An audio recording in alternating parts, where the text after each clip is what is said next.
So talking about Noor Khan airbase, इसके ऊपर बहुत चर्चा हो रही है, ऑनलाइन भी आज सुबह अखबार में भी आया है। द कॉन्स्पेरेसी थ्योरी इज़ और the unproof theory is that perhaps हमारे स्ट्राइक्स से, हमारे जो ऑब्जेक्टिव्स थे, हम लोगों ने उनकी न्यूक्लियर कैपेसिटी को सिग्निफिकेंटली कम कर दिया है। Now I read on Twitter कि ईरान से एक प्लेन आया पाकिस्तान में लैंड करा के carrying boron, and someone was making the assumption that's generally to help with nuclear facilities, something like that. America ने भी अपनी न्यूक्लियर टीम वहाँ पे भेजी है। I don't know. I'm also as clueless in the fog of war, but what is the significance of this Noor Khan hit? देखो, नूर खान जो airbase है उसके ऊपर टारगेट करने का सबसे बड़ा रीज़न इंडिया का ये था कि we wanted to communicate an intent to them that see this is the place where your strategic policy division sits which basically tackles your nuclear command. हमारा ऑब्जेक्टिव इस नूर खान एयरबेस को टारगेट करके decimate करने का ये था कि देखिए, आपकी न्यूक्लियर फैसिलिटीज़ और जो न्यूक्लियर रेटरिक है आपका, वो न्यूक्लियर बोगी हम चलने नहीं देंगे।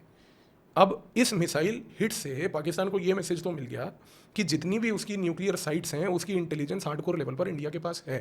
Today we know what are their nuclear sites, today we know वो यूरेनियम का एनरिच करते हैं, प्लूटोनियम का एनरिच करते हैं, उन्होंने कौन से न्यूक्लियर वेपन्स को कैनिस्टराइज कर रखा है, कौन से न्यूक्लियर वेपन्स को टैक्टिकल लेवल पर बना के रखा हुआ है। We have that intelligence, we have that input. तो पाकिस्तान का ये नूर खान वाला जो एयर स्ट्राइक था, this was an intent and in fact a new message to Pakistan that see the new red line for us is that you do an act of terrorism and we decimate your nuclear arsenal after that. Because we have to understand one thing कि Pakistan has been doing jihad under the nuclear umbrella.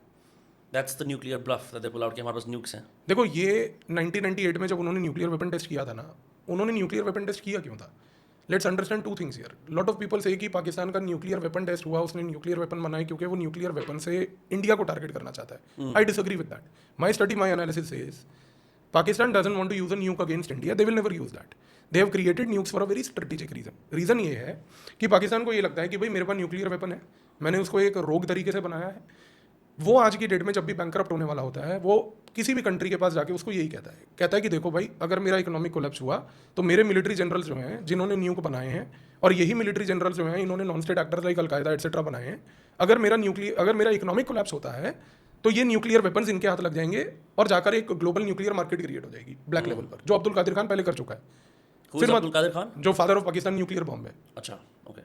तो आप जैसे for example अभी आपने देखा होगा कि कुछ दिन पहले IMF का एक बेल आउट मिला Correct. पाकिस्तान को। वो क्यों मिला? क्योंकि पाकिस्तान ने एक टूल किट मैन्युफैक्चर करके रखी है। जैसे हमारे यहाँ पर टूल किट से कुछ लोग ऑपरेट करते हैं ना, उसी तरीके से पाकिस्तान के पास एक टूल किट है। वो टूल किट में क्या किया उन्होंने जाके अमेरिका को बार बार इस चीज़ को लेकर जताया है हिस्टोरिकली कि देखो अमेरिका, मेरे पास न्यूक्लियर वेपन है, मेरी इकोनॉमी कोलैप्स कर रही है, मुझे इकोनॉमिकली बचा लो। अगर मुझे इकोनॉमिकली नहीं बचाया तो मेरे रोग मिलिट्री जनरल्स जो हैं, जिन्होंने अलकायदा वगैरह के साथ काम कर रखा है, ये सारे एक प्रकार से न्यूक्लियर वेपन को इन लोगों को बेच देंगे, इन लोगों को दे देंगे। और अगर न्यूक्लियर वेपन किसी नॉन स्टेट एक्टर लाइक लश्कर तैयबा या फॉर दैट मैटर अलकायदा या जैश ए मोहम्मद जैसे ग्रुप के हाथ में लग जाता है, तो ये लोग उसका क्या करेंगे? ये एक न्यूक्लियर आर्म्स बाजार क्रिएट कर देंगे, एक ब्लैक लेवल की न्यूक्लियर मार्केट क्रिएट कर देंगे। और फिर ये अमेरिका को बोलते हैं कि देखो अमेरिका, अगर ये न्यूक्लियर आर्म्स बाजार क्रिएट हो गया ना भाई, तो तुम्हारे सारे रिसोर्सेस आर्म्स बाजार को रोकने में लग जाएंगे, चाइना इतनी देर में राइज कर जाएगा। ये थ्योरी बना रखी है उन्होंने। Crazy कि हम अफ्रीका के गरीब देशों को वो कर देंगे। हम किसी को भी बेच देंगे। हम अगर बेचना शुरू कर दिए तो आप ये चीज़ देखो ना, अमेरिका इस समय क्या चाहता है? मेरे सारे रिसोर्स जो है चाइना को टैकल करने में लगे। हाँ. ये कहते हैं कि तेरे रिसोर्स का डाइवर्जन करेंगे हम। इनकी न्यूक्लियर थ्योरी है। देखो, at the end of the day let's be very clear boss, Pakistan की हैसियत नहीं है हमारे ऊपर न्यूक लगाने की। वो एक टैक्टिकल न्यूक हमारे ऊपर छोड़ेगा ना, छोटे यील्ड वाला भी। हमारे न्यूक्लियर डॉक्ट्रिन में एक बहुत बड़ा एम्बिगुअस टर्म है, massive and unacceptable retaliation on first strike. Massive and unacceptable retaliation को we have not defined. Right.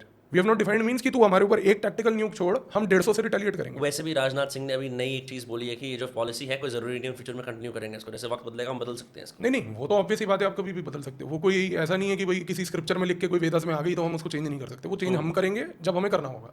लेकिन सबसे बड़ी बात यह है कि पाकिस्तान को ये बात पता है, हमने अपने न्यूक्लियर डॉक्ट्रिन में जो हर एक वर्ड में डिलीबरेट एम्बिग्विटी रखी है, उससे हम अपना डिटरेंस इंश्योर कर पा रहे हैं।